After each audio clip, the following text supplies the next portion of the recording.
Olá pessoal, tudo bem? Vamos a mais uma videoaula. Nesta videoaula vamos falar sobre as simulações computacionais de mecanismos. Inicialmente, vamos tomar um mecanismo de 4 barras, onde nós temos aqui uma manivela com movimento circular, que move essa deslizadeira no sentido vertical. A cada instante que a manivela se move, essa deslizadeira assume uma posição definida. Graficamente, podemos monitorar a posição dessa deslizadeira ao longo de uma rotação de 360 graus. Se tivermos o gráfico, como foi indicado anteriormente, das posições e a função que define esse gráfico, ao derivarmos, obtemos as velocidades do ponto da deslizadeira. E se derivarmos novamente, teremos as acelerações. Então, em resumo, nós queremos criar um equacionamento, inicialmente, para a posição da deslizadeira em função do ângulo. Esse gráfico nos mostra a posição da deslizadeira em cada instante e a cada grau, né? Então, na abscissa nós temos os graus, por exemplo, da rotação, e na ordenada nós temos a posição instantânea da deslizadeira. Tendo essa equação, nós conseguimos derivar e obter a velocidade e a aceleração. Só que pelo método computacional, conseguimos, através do equacionamento da posição, derivar essa equação com muito mais facilidade e chegar à velocidade e aceleração que almejamos. Aqui tomamos uma imagem do mecanismo, no qual temos na manivela o ângulo alfa sendo referência, sendo nossa variável independente, e o ângulo beta devemos deixá-lo em função de alfa. É dado aí o comprimento dos elementos, né, de L1, L2 e L3, que são das barras do mecanismo, e eu quero implementar computacionalmente um sistema que me mostre a cada alfa a posição da deslizadeira 4. Vamos analisar mais um pouco a figura. Percebam que quando o alfa for 0, o mecanismo faz com que a posição da deslizadeira seja máxima. E quando o alfa for 180 graus, do lado de cá, teremos a situação em que a deslizadeira ocupa a posição mínima. E os demais ângulos vão fazer com que a deslizadeira assuma alguma dessas posições que nós chamamos de S0. Bem, basicamente, L3 é a nossa posição, porque se tomarmos um referencial onde o 00 está nessa articulação, se monitorarmos essa distância L3, obtemos a situação mínima quando a manivela estiver num ângulo de 180 graus e obtemos a posição máxima quando alfa for o ângulo de 0 grau. Lógico que existe uma distância aqui, L3, se raciocinarmos um pouquinho, na condição mínima, seria L2 menos L1. Né? E a posição máxima, ou seja, em que seria L3, ou seja, na condição máxima, seria L1 mais L2. Então, estamos assumindo que L3 é a posição instantânea. E aí, fazendo uma projeção, temos que L1 cosseno de alfa mais L2 cosseno de beta tem que ser o nosso L3. Vejamos numa imagem. Observe essa imagem.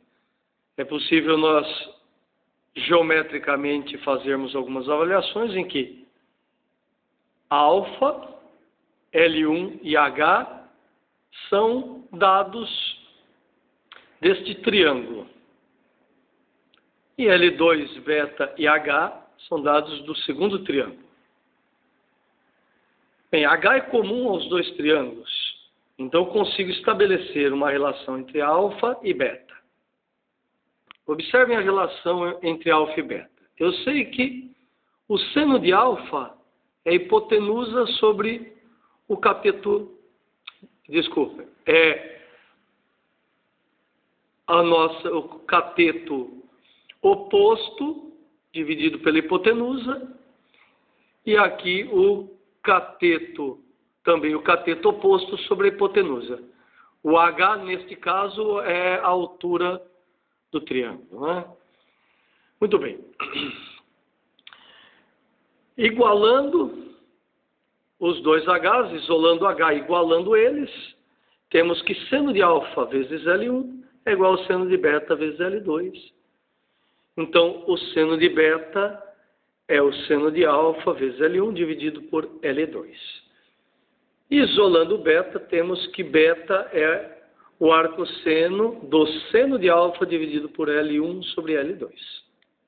Como já tínhamos visto que L1 cosseno de alfa somado com L2 cosseno de beta, eu tenho o L3, que eu desejo, podemos reescrever a equação da seguinte maneira, que L3, L1 cosseno alfa mais L2 cosseno de beta, lembrem que era o beta aqui, só que beta nós já tínhamos visto que era o arcosseno do seno de alfa L1 sobre L2, ou seja, deixamos toda a equação em função de alfa. Bem, para escrevermos no Simulink como um método numérico, vamos adotar alguns valores para L1 e L2. Ou seja, as barras, né? O L1 é a nossa manivela, L2 é a nossa biela. Então, vamos adotar L1 como sendo 5 centímetros, L2 30 centímetros. Bem, no computador, vamos então ativar o MATLAB. Vamos carregar aqui o MATLAB. Vamos aguardar abrir o MATLAB. Muito bem, estamos com o MATLAB aberto. E o que nos interessa não é a tela principal, e sim aqui o Simulink, que é esse linkzinho aqui que não está muito nítido por causa da gravação, mas é esse símbolo aqui, olha, o Simulink. Ok, o Simulink vai abrir uma tela com diversos toolbox. E aí precisamos recolher alguns desses toolbox para nosso uso. Então vamos lá. Vamos começar aqui pelos contínuos. Vamos precisar de um derivador. Então a gente clica com o botão direito e adicioná-lo ao novo modelo. Então ele vai aparecer aqui adicionando, vai abrir uma tela com o boxzinho, ou seja, a ferramenta de derivação. Está guardado aí nessa telinha que abriu. Vamos em busca, a gente minimiza aqui, vamos em busca de mais ferramentas. Muito bem, aqui ao lado também temos uma caixinha de diálogo escrito Syncs. Aqui nós temos umas ferramentas úteis. O Scope, que é uma tela para monitoramento. Então, com o botão direito a gente adiciona.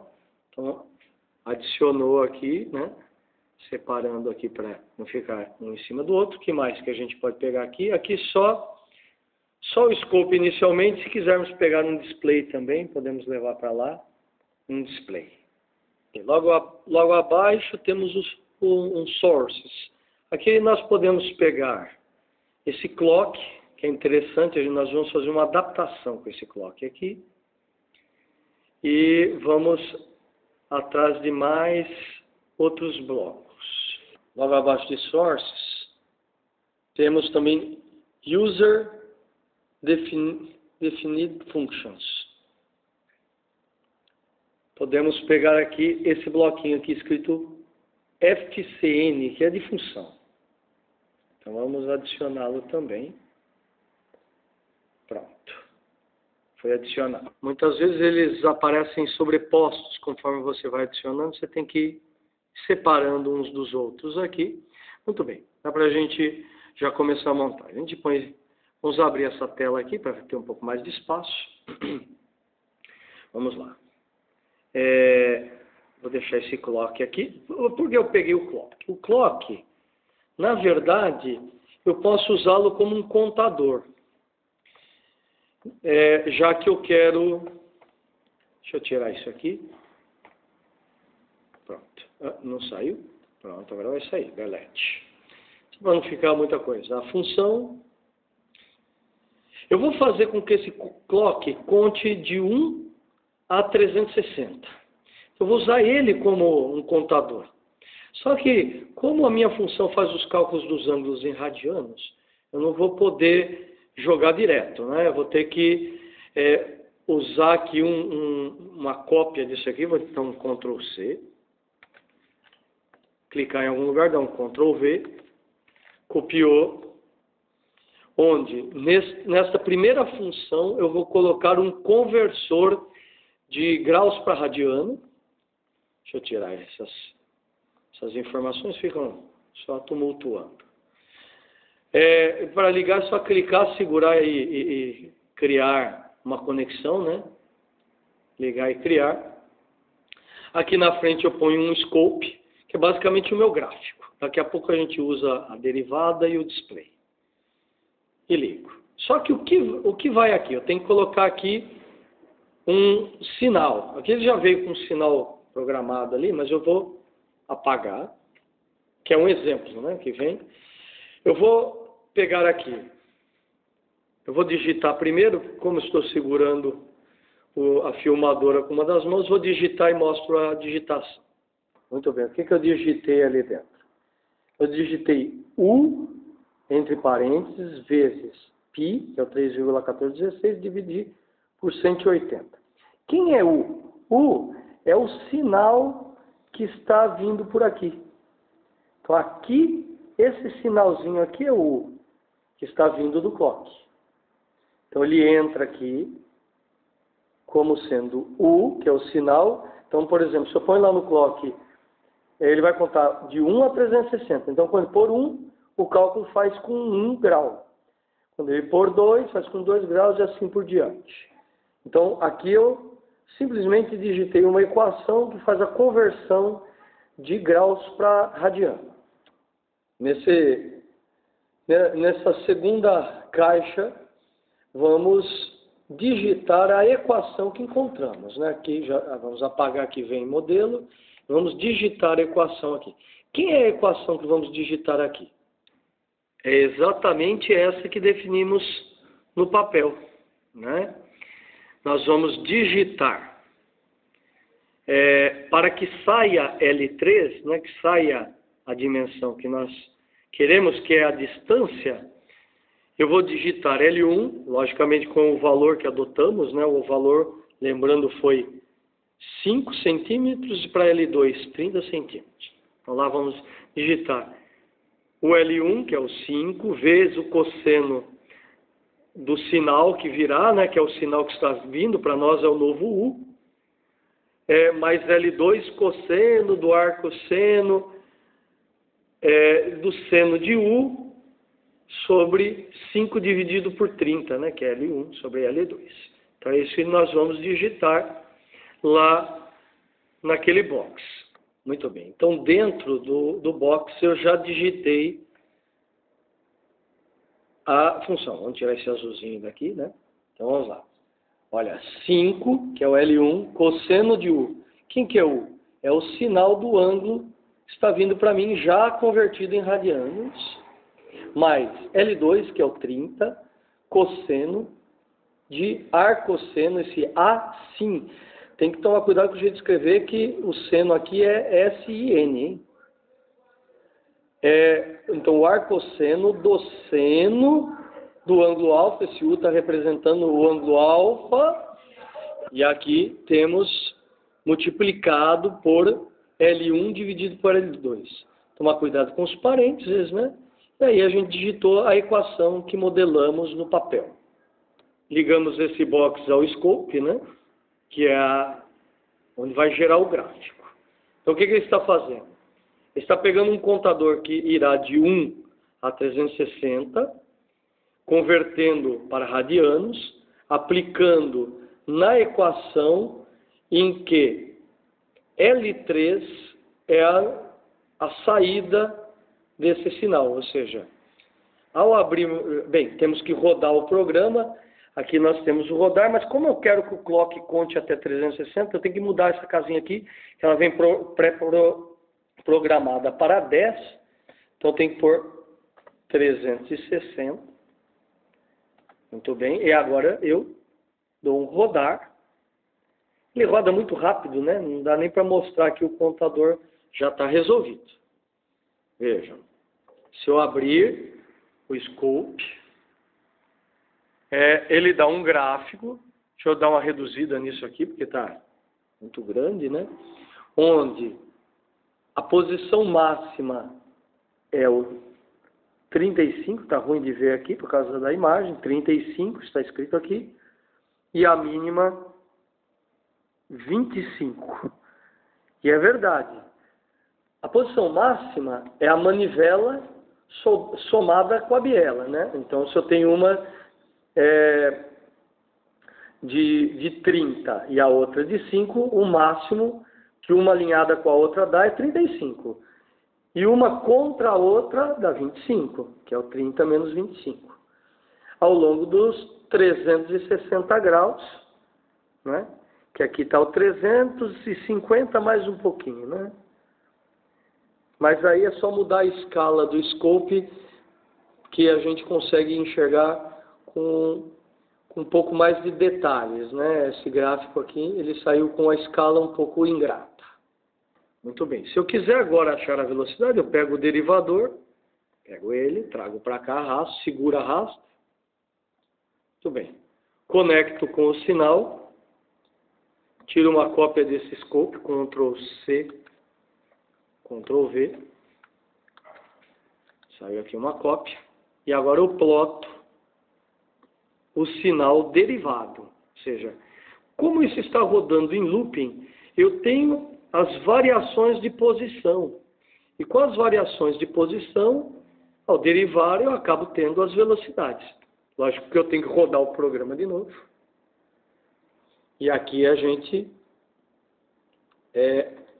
ao abrir o escopo, tem que, quando ele não aparece completo, você tem que apertar essa lupinha aqui, olha.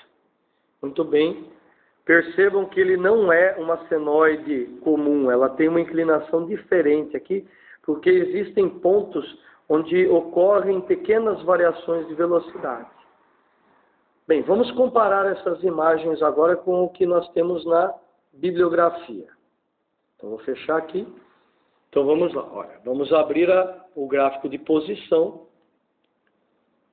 Comparem o gráfico de posição. A forma, né, ao longo do 360, onde vai de um máximo a um mínimo. Vamos comparar. Vejam que é o gráfico de posição que nós tínhamos aqui. E agora vamos olhar o de velocidades. Note que não é realmente uma uma senoide perfeita, né? Ela tem uma variação no centro aqui um pouco diferente, mas é exatamente o que obtemos lá na simulação. Vamos voltar à simulação. Olhem bem para esse gráfico. Vamos comparar o que a simulação nos forneceu. Vamos lá. Era esse aqui o da velocidade. Então, comparando, observem que é exatamente o mesmo gráfico. Na literatura, nós não tínhamos valores aqui, porque não foi uma análise sem dados numéricos. Aqui fizemos numericamente. Então, existem valores aqui. Então, se eu quiser, no ângulo de 100 graus, por exemplo, o reflexo aqui está atrapalhando um pouco, mas aqui é o 100. Se eu tomar o gráfico como referência, obtemos aqui, desse outro lado, a velocidade correspondente naquele instante de 100 graus. E para qualquer outro grau que eu tenha pego aqui, já que o simulador aqui está simulando para a gente de 0 a 360, né? De 0 a 360 graus. Se quisermos obter a aceleração, é derivarmos novamente esse sinal. Então, tomo Ctrl C, Ctrl V, clico aqui em algum lugar para ele aparecer. Crio uma segunda derivada deste sinal. Seguro com o botão esquerdo do mouse para poder fazer esse arraste, né? E quando eu me aproximo da linha, ele já faz a conexão. E um novo scope, Ctrl C, Ctrl V, apareceu um novo scope ali. Faço a ligação, estou derivando a segunda vez. Esse gráfico já não temos no exemplo ali na bibliografia, mas ao rodar, vamos dar um clique para rodar, eu obtenho um gráfico. Ele apareceu reto porque precisa dar esse zoomzinho aqui, olha. Então ele tem momentos onde ocorre uma rápida desaceleração e ele volta a acelerar e depois desacelera.